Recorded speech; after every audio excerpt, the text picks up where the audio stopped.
여러분 안녕하십니까? 광주 MBC 뉴스투데이입니다. 먼저 오늘의 주요 뉴스입니다. 자치단체가 결혼 이주 여성의 친정부모를 초청하는 사업이 늘어나는 다문화 가정에서 호응을 얻고 있습니다. 예술연 붕괴로 국적을 잃은 고려인들을 지원하는 조례가 처음으로 광주에서 만들어졌습니다.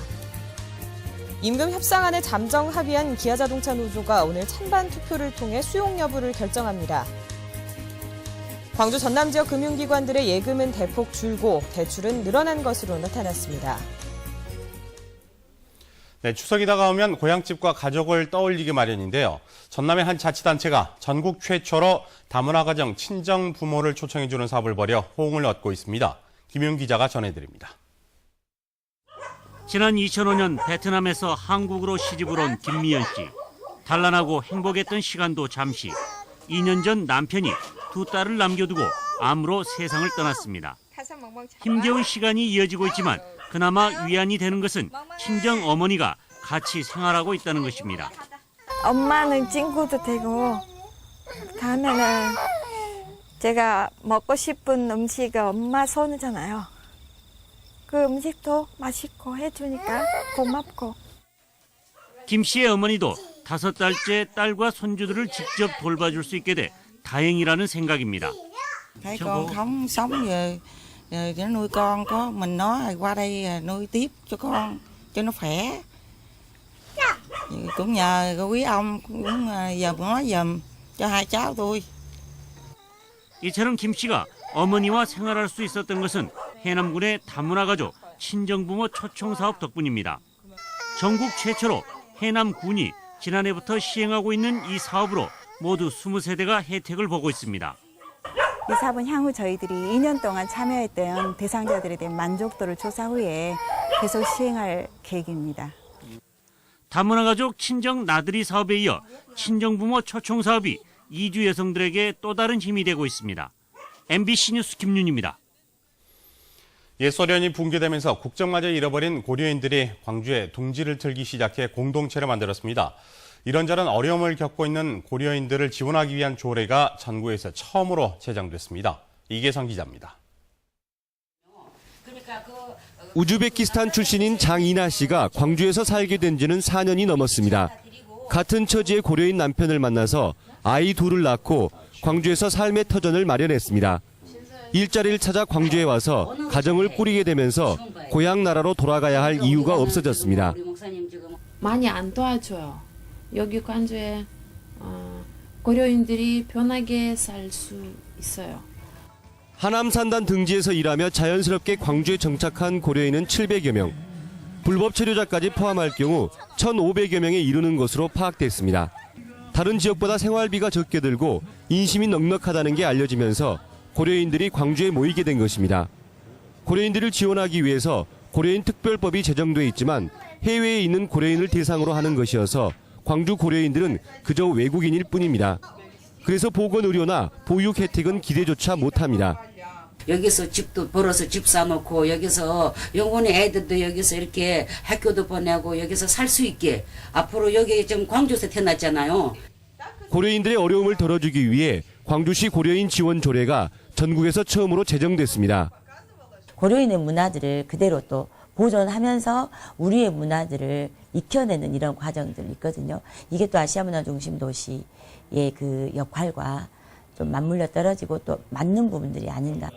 광주시 의회는 이번 조례를 바탕으로 조선족이나 세터민 등을 지원하는 제도적 장치도 만들어 가기로 했습니다. MBC 뉴스 이계상입니다. 앞으로 민주당의 선거 후보자 선출에 당원들의 입김이 막강해질 것으로 보입니다. 무소속 안철수 의원이 본격 조직화에 나선 가운데 지역 민심이 꿈틀대고 있고 내년 지방선거를 앞두고 주도권 싸움이 치열해질 전망입니다. 양현승 기자가 보도합니다. 민주당이 내년 지방선거 경선에서 대의원과 당원 참여 비중을 크게 높였습니다. 민주당 상향식 공천제도 혁신위원회는 앞으로 광역단체장 후보를 경선에서 대의원과 당원의 의중을 70% 반영하고 나머지 30%만 일반 유권자가 뽑기로 했습니다.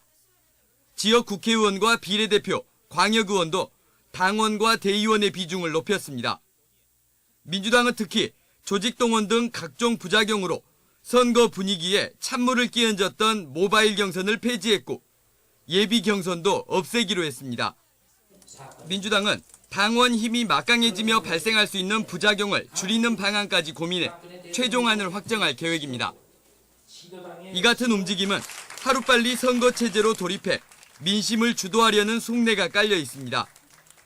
가뜩이나 지난 대선 이후 안철수 의원에 대한 전남의 지지세가 이어지는 마당에 아직 실체가 없는 안철수 신당이 지역의 각종 여론조사에서 선전하고 있는 것도 민주당을 바쁘게 하고 있습니다. 한편 광주 전남 인재 발굴에 착수한 안 의원 측은 이르면 이달 내로 각계각층의 명망가와 전현직 의원들을 영입할 계획입니다. 안 의원에게 유독 높은 지지를 보내고 있는 전남이 안철수 신당의 거점이 될 가능성까지 점쳐지고 있습니다. 독점 체제가 흔들리게 된 민주당과 안철수 신당의 민심 주도권 다툼은 향후들이 한자리에 모이는 추석 명절을 전후해 불이 붙을 것으로 보입니다. MBC 뉴스 양현승입니다. 벼수확철을 앞두고 작황에 치명적인 벼멸구 비상이 걸렸습니다. 전남농업기술원은 주요 벼농사 지점에 대한 벼멸구 등 병해충 발생 상황을 관찰한 결과 최근 벼멸구 발생 밀도가 급속도로 증가하고 있다고 밝혔습니다. 따라서 우심 지역을 중심으로 긴급 방제 지원에 나섰으며 농가에는 벼멸구 털기와 정밀 방제를 당부했습니다. 기아자동차 노사가 올해 임금협약에 잠정 합의했습니다. 기아차 노조는 오늘 이번 잠정 합의안에 대해 조합원 찬반 투표를 통해 최종적으로 확정할 방침입니다. 황성철 기자입니다. 기아차 노사는 올해 기본급을 현대차와 같이 9만 7천 원 인상하기로 했습니다. 성과 경력금 500%와 870만 원 지급, 주간 연속 2교대, 여가 선용 복지 포인트 50만 포인트 지급도 포함됐습니다. 기아차 노사는 또 사회공헌기금 20억 원 출연에도 합의했습니다. 당초 노조가 주장했던 사내 하청 정규직화와 조건 없는 정년 연장 등은 합의를 이끌어내지 못했습니다.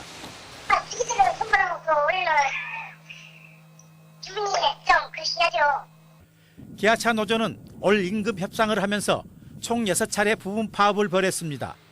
광주 공장 7천여 대를 비롯해 19,420여 대의 생산 차질이 발생해 3,453억 원의 손실을 빚었습니다.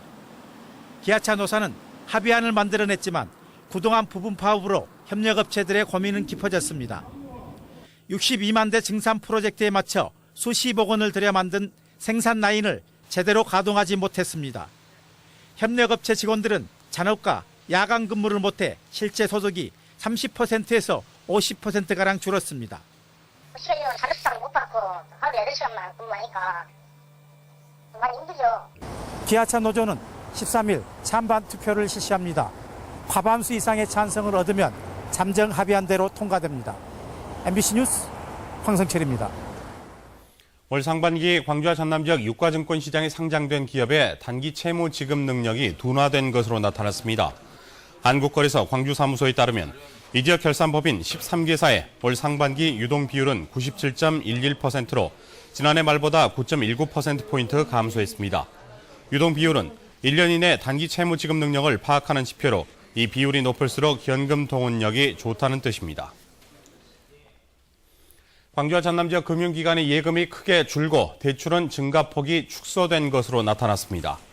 한국은행 광주 전남 본부에 따르면 지난 7월 이 지역 금융기관의 총 예금은 전달 플러스 697억 원에서 마이너스 7,207억 원으로 큰 폭의 감소세로 전환됐습니다. 또 금융기관의 총 대출도 플러스 4,335억 원에서 플러스 2,762억 원으로 증가폭이 축소됐습니다. 이에 전남도청 별관에 이어서 본관도 무단 철거 논란에 휩싸였습니다. 추진단이 아시아 문화전당 공사를 하면서 5.18의 흔적이 남아있는 공간을 협의 없이 해체했다며 5월 단체가 반발하고 있습니다. 반면 추진단 측은 공사하기 전 5월 단체와 사전 협의가 있었다고 맞서고 있습니다. 송정근 기자입니다. 아시아 문화전당 공사가 한창인 옛 전남도청 본관을 5.18 구속 부상자회가 둘러보고 있습니다. 아시아 문화중심도시 추진단 측이 사전 협의 없이 역사 현장을 무단 철거했다는 제보를 확인하기 위해서입니다. 5월 단체가 무단 철거됐다고 주장하는 곳은 도청 회의실과 본관입니다. 80년 5월 당시 식당과 숙소로 사용되던 장소입니다. 그 당시 남아있던 테이블과 의자 등 집기류를 보존하기로 했지만 보시는 것처럼 이 현장에는 그 흔적을 찾아볼 수 없습니다. 이쪽에는 부상당한 사람들을 누군가가 감아주고 밥을 못 먹는 사람은 밥을 해서 지어주고 그런 상황을 만들자는 것인데 이거 다 지어보면 어쩌자는 거예요. 5월 단체 항의에 대해 추진단은 도청 본관 내부를 철거하는 문제는 이미 사전에 협의가 끝난 사안이라는 입장입니다. 2011년 시민토론회와 자문위원회를 통해 충분히 논의를 거쳤기 때문에 문제될 게 없다는 입장입니다. 이 회의에는 5월 단체들도 참여했다고 밝혔습니다. 관련 계획들을 만들 때 자문위원회를 지역사회에 있는 시민사회, 그다음에 민주인권 평화 관련 한 단체, 그 당시 5.18 3단체도 다 들어가 있었어요. 하지만 5월 단체는 본관 내부 리모델링 공사와 관련해서는 사전 협의가 없었다며 회의록 공개를 요구하고 있습니다. 한편 아시아 문화중심도시 추진단은 지난 8월에도 옛 전남도청 별관을 사전 협의 없이 철거하고 벽돌 등 잔해를 임의로 폐기 처분해 역사인식에 대한 논란을 불러일으킨 적이 있습니다. MBC 뉴스 송정근입니다.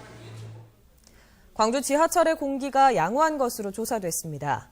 광주도시철도공사에 따르면 지하역사와 전동차 내 미세먼지가 기준치의 절반에도 못 미쳐 공기 상태가 좋았습니다. 또 실내 공기질 오염지표인 이산화탄소와 일산화탄소, 포름알데히드 농도도 기준치를 훨씬 밑돌았습니다. 신규 허가가 나지 않는 일반 화물차를 불법 증차한 혐의로 화물운송업체 대표와 공무원 등 40명이 무더기로 적발됐습니다. 광주지방경찰청 광역수사대는 신규 공급이 금지된 컨테이너 운송 차량을 서류 조작을 통해 불법 증차한 혐의로 화물운송업체 대표 45살 최모 씨와 최 씨의 뇌물을 받은 혐의로 고흥군청 공무원 40살 김모 씨를 구속했습니다. 또 특수용도 화물차를 일반 화물차로 변경하는 과정에서 서류를 조작해 화물차 468대를 부정 등록한 화물운송업체 대표 34명 등 나머지 38명도 입건해 조사 중입니다.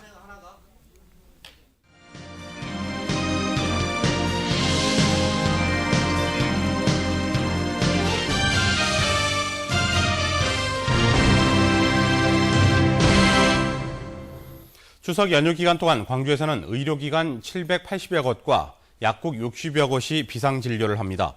특히 경증 환자는 환자가 몰리는 전대나 조대병원 등 대형 병원보다는 24시간 운영되는 지역 내 응급의료기관 19곳을 찾을 경우 빠른 응급처치를 받을 수 있습니다. 추석 연휴 기간 비상진료 의료기관과 약국 명단은 광주시 홈페이지에서 확인할 수 있습니다. 박인화 광주시 의회 교육위원장이 주축이 된 100년 교육 포럼이 어제 출범식을 갖고 활동을 시작했습니다. 100년 교육 포럼은 학생 인권과 교권이 상생하는 교육 풍토를 조성하고 스마트 교육을 조기에 실현하는 데 중점을 두고 활동하겠다고 밝혔습니다. 포럼 설립을 주도한 박인화 위원장은 어제 출범식을 계기로 내년 교육감 선거 준비를 본격화할 것으로 보입니다. 타인에게 재산을 넘겨줄 때 납부하는 증여세 납부액이 전국에서 전남이 가장 낮게 나타났습니다. 국세청이 이낙연 국회의원에 제출한 자료에 따르면 지난해 전남 지역 증여세 납부액이 136억 원으로 2년 연속 전국 16개 시도 가운데 가장 낮으며 광주는 281억 원으로 8위에 머물렀습니다. 광주 전남 지역 가운데 장성군이 보육 환경이 가장 좋은 것으로 나타났습니다. 장성군은 전국 어린이집을 대상으로 한 평가 인증 점수에서 광주 전남 27개 시군 가운데 가장 높은 점수를 기록했다고 밝혔습니다. 또 어린이집의 정부 인증 유지율도 73%대로 전국 평균보다 8%포인트가량 높게 유지하고 있다고 덧붙였습니다. 여수시가 2013년 자랑스러운 여수인상 수상자로 서재용 조선대학교 총장을 선정했습니다. 서 총장은 여수 서초등학교와 여수중학교를 졸업하고 조선대 의대를 거쳐 1983년 조선대 의대 교수로 임명됐으며 지난 2002년부터 대한병리학회 회장으로 활동하고 있습니다. 광주와 대한적십자사 광주전남지사는 어제 광주 버스터미널에서 안전의식 고취와 재난 예방을 위한 캠페인을 벌였습니다. 캠페인에서는 생활 주변 시설이나 사업장, 위험 지역을 안전하게 관리하자는 안전관리 헌장이 낭독됐고 교통사고 응급처치를 위한 시연회도 함께 마련됐습니다.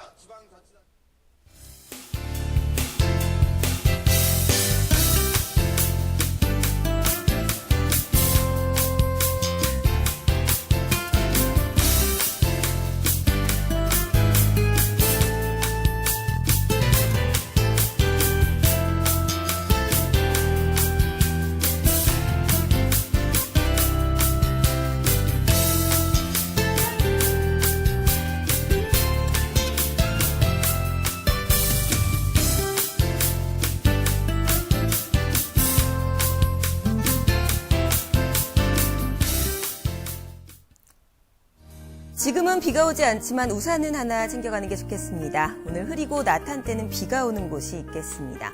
이 비 오늘은 잠깐 스치는 정도에 그치겠고 오후 무렵엔 그치겠지만 내일 또다시 올 것으로 예상됩니다. 내일은 오전부터 오후까지 오락가락하면서 오늘보다는 조금 더 많이 오겠습니다. 예상되는 비의 양은 10에서 40mm가량으로 촉촉한 가을비에 그치겠습니다.